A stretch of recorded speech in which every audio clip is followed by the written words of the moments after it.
clarify some misrepresentations regarding the Methodist Church style of governance and eventually give our strategic direction and thought in connection to especially the recent staged coup d'etat in our conference office by an illegal body calling itself Connectional Transition Ad Hoc Committee, CTAC, led by the 3 retired presiding bishops.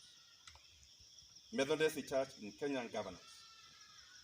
Just as the annual synod meeting in the supreme governing authority of the synod, so is the annual conference of the Methodist Church in Kenya.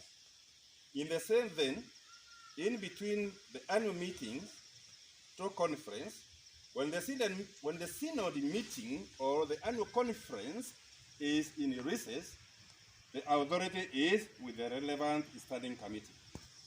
We are now issuing this statement as the supreme authority of the synod. Further, the authority of the Methodist Church in Kenyan government, which is very unique in nature, is exercised through circuit quarterly meetings, synods, and annual conference. And so, every member of every congregation draws satisfaction from the democratic process often observed. All this has been borrowed from the principles and the procedures of the apostles as they were practiced in the early church. Acts chapter 15. Proverbs 15 verse 22. 2 was a scripture apparently used in the first Methodist conference of 1744. Besides the scripture, the church also relies upon reason, tradition, and experience to inform every decision that is taken in every area. This is what has guaranteed the stability of the church since its inception, as the stand of the synod leaders in Miathene. 1. The falsehoods directed to our presiding bishop, Rev Ntombura, Miathene, are unfounded and therefore an insult to the Methodist Church members and the body of the Christ at large. Yes. 2. The extension of the tenure of the office of a presiding bishop, Rev Ntombura, Miathene, was done in accordance with our MCK procedures and standing orders and the tenets of democracy in our church. Yes. There was no way he would have done it single-handed himself. Yes. The attack on the authority of the presiding bishop of our church is an attack of the church itself and is bound in both act and precedence for the future of our church, hence bound to us all and the generations to come. 4.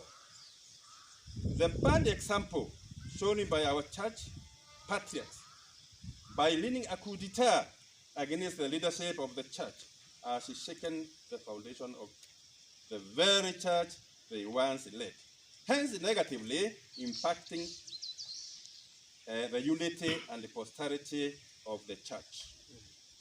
This has created the uncertainty regarding the continuity of our church, rendering it therefore unacceptable and undermining its witness to the world.